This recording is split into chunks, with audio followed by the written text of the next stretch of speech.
हरिवंश पुराण प्रथम खंड कंसर सप्तसागर भ्रमण। एथु अंते शुकमुनि परीक्षिते चाही बोइले कहिबा रूप शुण मन देई। अष्टमल्लंकु चाहिण बोले कंसराये देव मानव दानव सबु कली जय। एथु बाहुड़ीण चाल मंचपुर जीवा नवदिवसे शपथ सागर भ्रमिबा।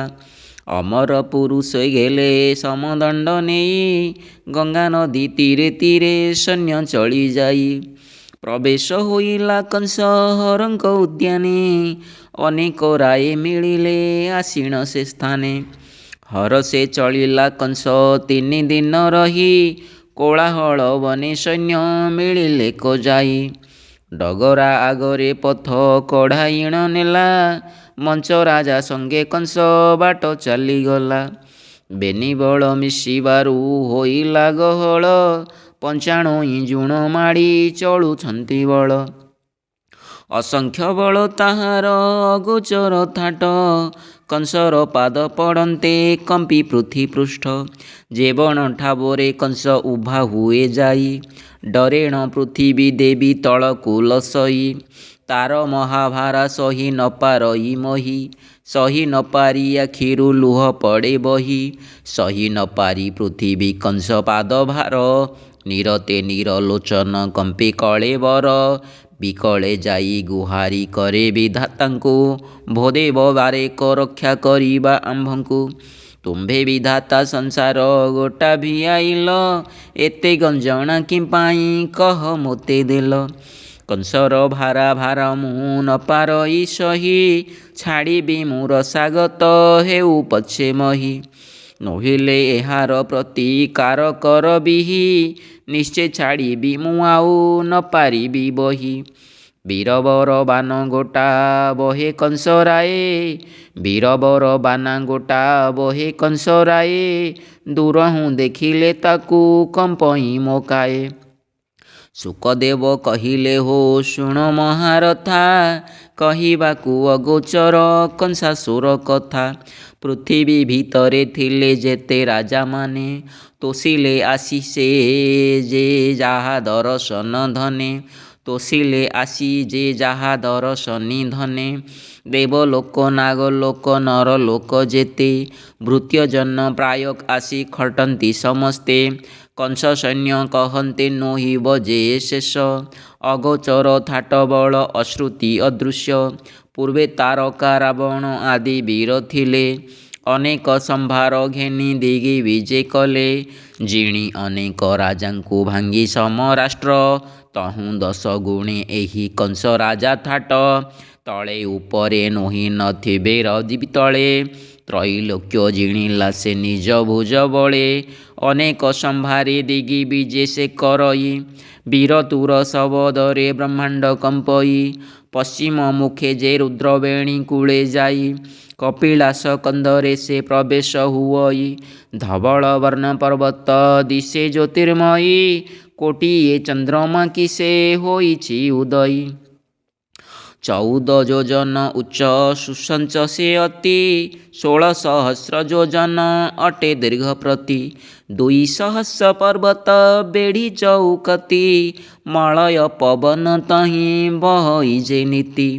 पर्वत तले अछई हरंक उद्यान अमर मौषधिरे सेहि वितपन। कहन्ते जे न सरई पर्वत महिमा निरते शंकर घेनी विहरंती उमा। जेते बेले मनोवांछा जे करिब जाहा तक्षणे ताकू प्राप्त हुओ इति ताहा। पर्वतर शोभा गोटी अति वितपन समस्त वृक्ष तहिरे थिबारु शोभन।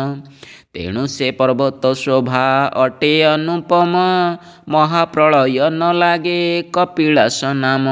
कोटिये स्वर्गरु श्रेष्ठ कपिलास भूमि विजे करिछंती जहि सदानंद स्वामी। ଅଛନ୍ତି 14 କୋଟି ଶିବ ଚଉପାଶେ। କ୍ରୀଡ଼ା କରନ୍ତି ସେ ଯୋଗ ପଥେ ନାନା ରସେ। ସୃଜନା କରନ୍ତି ବିଶ୍ୱକର୍ମା ତହିଁ ବସି। ତହିଁ ବିଜେ କରିଛନ୍ତି ଦେବ କାଶୀବାସୀ। ସେ ପୁର ମହିମା କେତେ କହିବ କେ କିସ। ଜନମ ମରଣ ବାଧା ନ ଲାଗଇଲେଶ। କୈଳାସ କନ୍ଦରେ କଂସ ଯାଉଥିଲା ପଶି। ଦେଖି ରୁଦ୍ରଗଣ ଆଗେ ଉଗାଳିଲେ ଆସି। ଧାଇଁଲେ ବହୁତ ବଳ ଦେଖି ଯୋଗ ବଳ। ହସ୍ତେ ଭୈରବ କଟାର ଡମ୍ବରୁ ତ୍ରିଶୂଳ। ଧାମନ୍ତି ସେ ସିଂହନାଦ କରି ରୋଷ ଭରେ। ଯାଇ ପ୍ରବେଶ ହୋଇଲେ କଂସର ଛାମୁରେ। ବିଭୂତି ଭୂଷଣ ଅଙ୍ଗେ ଶିରେ ଦିବ୍ୟ ଜଟା। ଖେଚର ଭୂଚର ମେଳି ନାଚନ୍ତି ଖେମଟା। ସୈନ୍ୟ ଗହଳ ଦେଖି ଆସନ୍ତି ସେ ଧାଇଁ। କଂସ ଅସୁରକୁ ବାଟେ ଓଗାଳିଲେ ଯାଇ। ଦେଖି କଂସରାଏ ତାକୁ ପଚାରିଲା ବେଗେ। ତପସ୍ୱୀ ଲୁଚାଏ ଆଦି ଓଗାଳନ୍ତି ଆଗେ। ଦାନ ଘେନିବାକୁ ଅବା ଅଛନ୍ତି ସେ ଆସି। ଯାଇଣ ପଚାର କିସ କହନ୍ତି ତପସ୍ୱୀ। କେଶୀ ବୋଇଲା ଭୂଦେବ ଶୁଣ ଉଗ୍ରସେନ। ଦାନୁଆ ବ୍ରାହ୍ମଣ ଜାଣ ନୁହନ୍ତି ଏ ପୁଣ। ଈଶ୍ୱରଙ୍କ ଗଣ ପୁତ୍ରେ କପିଳାସେ ଥାନ୍ତି। କୋଟି ଇନ୍ଦ୍ର ଗଲେ ତିଳ ପରାଏ ମଣନ୍ତି।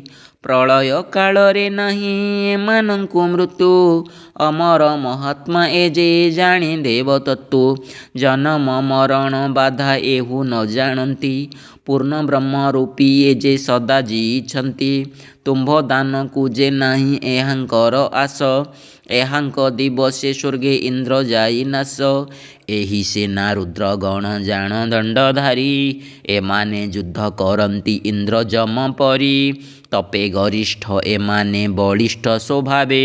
ଏହାଙ୍କ ସଙ୍ଗତେ ଦ୍ୱନ୍ଦ୍ୱ କରିବା କି ଆମ୍ଭେ। ଏଥେ ଅମରସ କଲେ ଅଜସ ପାଇବା। ତପୀଙ୍କି ଯେ ଦ୍ରୋହ କଲେ ସମସ୍ତେ ମରିବା। ବଡ଼ପଣରେ ନିନ୍ଦନ୍ତି ଯେ ଏହାଙ୍କୁ ଅବା। ତାଙ୍କ ମରଣେ ସଂଶୟ କାହିଁକି ଦେଖିବା। କେଶୀ କହିଲା କଜହୁଁ ଏସନକ ବାଣୀ। ପର୍ବତକୁ ନମସ୍କାର କଂସ କଲା ଶୁଣି।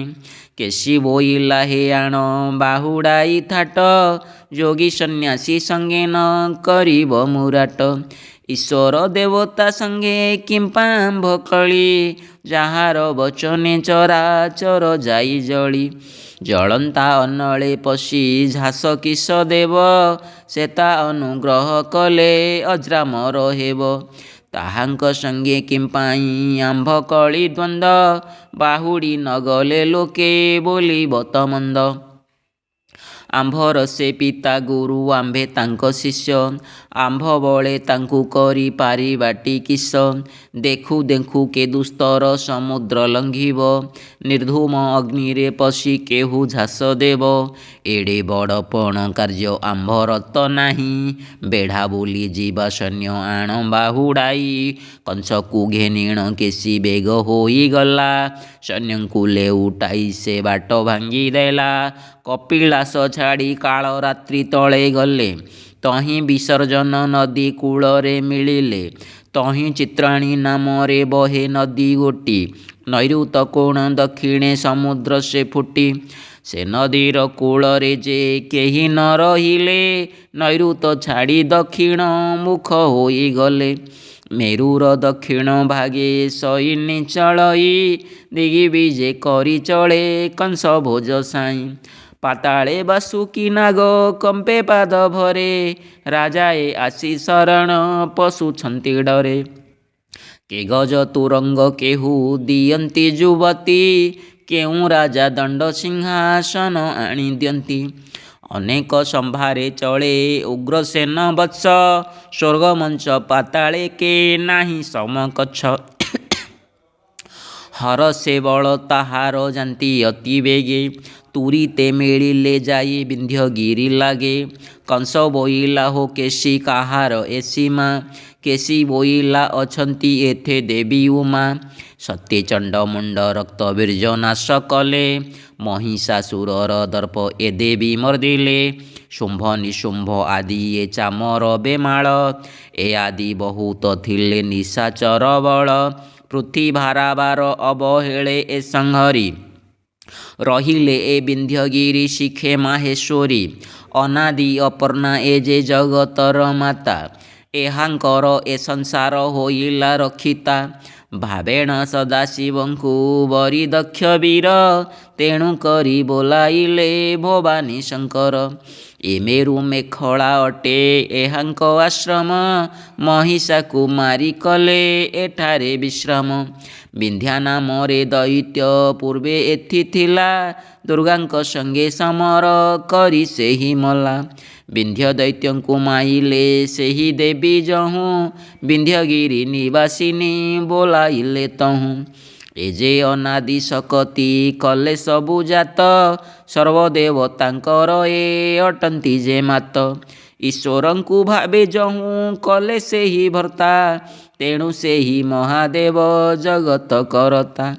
ଏହାଙ୍କୁ ଈଶ୍ୱର ଭାବେ ବରିଥିଲେ ବର, ତେଣୁ ସେ ତାହାଙ୍କ ନାମ ଭବାନୀ ଶଙ୍କର। ମେରୁ ମେଖଳ ଅଟଇ ଏହାଙ୍କର ସୀମା, ଦୈତ୍ୟଙ୍କୁ ମାରି ଏଠାରେ ରହିଲେ ସେ ଉମା। ଏହିଠାରୁ ଆମ୍ଭେ ଆଉ ତେଣିକି ନ ଯିବା, ଏଠାରୁ ତେଣିକି ଗଲେ ସମସ୍ତେ ମରିବା। ମତ୍ତଗର୍ଭେ ଦେବୀଙ୍କି ଯେ କରିବ କଟାଳ, ସବୁଙ୍କରି ଏହିଠାରେ ପୁରୀ ଯିବ କାଳ। କଂସ ବୋଲେ କେଶୀ ଯେବେ ଏକଥା ପ୍ରମାଣ, ଆପଣେ ଯାଇ ମୋ ସୈନ୍ୟ ବାହୁଡ଼ାଇ ଆଣ। ଦେବୀଙ୍କ ସଙ୍ଗେ ଆମ୍ଭର କିସ ଅବା ଦ୍ୱନ୍ଦ, ଏଡ଼େ ବଡ଼ ଯଶ ନାସି ବୋଲାଇବି ମନ୍ଦ। ଏତେ ବୋଲି କଂସ ରାଜା ସୈନ୍ୟ ବାହୁଡ଼ାଇ, ସେ ପର୍ବତ ଛାଡ଼ିଗଲା ଗହଣ ଲଗାଇ। ମନ୍ଦାର ପର୍ବତ ତଳେ ମିଳିଲେ ଯାଇଣ, ବିହରନ୍ତି କୁତୁହଳେ ତହିଁ ସେନାଗଣ।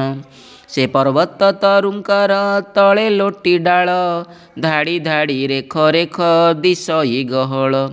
ଅପ୍ରମିତ ବୃକ୍ଷ ଶୋଭା ଅତି ମନୋହର, ନ ପଡ଼ଇ ସୂର୍ଯ୍ୟ ତେଜ ଦିବସେ ଅନ୍ଧାର। ଜମ୍ବିଳ କଦଳୀ ଆମ୍ବ ଗୁଆ ନଟି କାଳ, ବିଜପୁର କରମଙ୍ଗା ଲେମ୍ବୁ ବୃନ୍ଦା ହୋଳ। କଞ୍ଚନ ଭାଲିଆ କେନ୍ଦୁ ତାଳ ଦେବଦାରୁ, ପୁନ୍ନାଗ ପାଟେଳି ଅଁଳା ଶାଳ ନାମେ ତରୁ। ଚନ୍ଦନ ତମାଳ ନିପ ଲବଙ୍ଗ ଅଗର, ଅଶୋକ ଚମ୍ପକ ମଲ୍ଲି ମାଳତୀ ଆବର। ଜାଇ ଜୁଇ ଛୁରି ଅନା କେତକୀ ତରାଟ, ହରିଡ଼ା ବାହାଡ଼ା ନିମ୍ବ ପାଳ ଧୁଆ ବଟ। ପରଶ ଧାତୁକୀ ଆଦି ଯେତେ ବୃକ୍ଷ ତହିଁ, ଗୋଟି ଗୋଟି କରି ତାହା କେ ପାରିବ କହି। ଫଳ ପୁଷ୍ପେ ମନୋହର ଦିଶି ସେ ବନ, ଧୀର ଧୀର ହୋଇ ବହେ ଦକ୍ଷିଣା ପବନ। ପ୍ରିୟମତୀ ଭାନୁମତୀ ନାମେ ବେନି ନଦୀ, ମେରୁ ମେଖଳାରୁ ବହି ଆସୁଛନ୍ତି ଭେଦି। ଅମୃତ ସମାନେ ସ୍ୱାଦୁ ଅଟଇ ସେ ଜଳ, ମୁନି ମନ ଠାରୁ ସ୍ୱଚ୍ଛ ଅତ୍ୟନ୍ତ ଶୀତଳ। ରହିଲେ ସେ ନଦୀ କୂଳେ କଂସାସୁର ଥାଟ, ମର୍ତ୍ତ୍ୟରୁ ସ୍ୱର୍ଗକୁ ତହିଁ ଫିଟିଅଛି ବାଟ। ଥାଟ ଘେନି କଂସାସୁର ଫେରିବାର ଶୁଣି, ଭୟ ପାଇ ରାଜାମାନେ ଭେଟି ଦେଲେ ଆଣି। ଅସଂଖ୍ୟ ସମ୍ପଦ କଂସ ଅରଜିଲା ବଳେ, ନାହିଁ କେ ନୋହିବ ଆଉ ଏ ମହିମଣ୍ଡଳେ।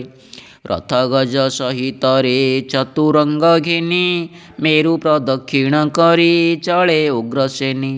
ଉତ୍ତର ଦକ୍ଷିଣ ପୂର୍ବ ପଶ୍ଚିମ ଏ ରୀତି, ମେରୁ ଚାରି ପାରୁଷରେ ଚାରି ଦିଗ ପୃଥ୍ୱୀ।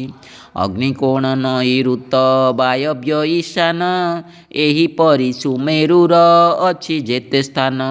ମେରୁ ଚାରି ପାରିଶରେ ଚାରି କୋଶ ଭାଗେ, ସ୍ଫଟିକ ପର୍ବତ ଲକ୍ଷେ ରହିଅଛି ଆଗେ। କୈଳାସ ପର୍ବତ ଅଛି ସୁମେରୁ ଦକ୍ଷିଣେ, ବିନ୍ଧ୍ୟ ହିମବନ୍ତ ଦୁହେଁ ଛନ୍ତି ବାୟୁ କୋଣେ। ଚାରି ଭାଗ ହୋଇ ଚାରି ଦିଗକୁ ଆବୋରି, ଅଷ୍ଟଦିଗେ ଅଷ୍ଟଗିରି ରହିଛନ୍ତି ଘେରି।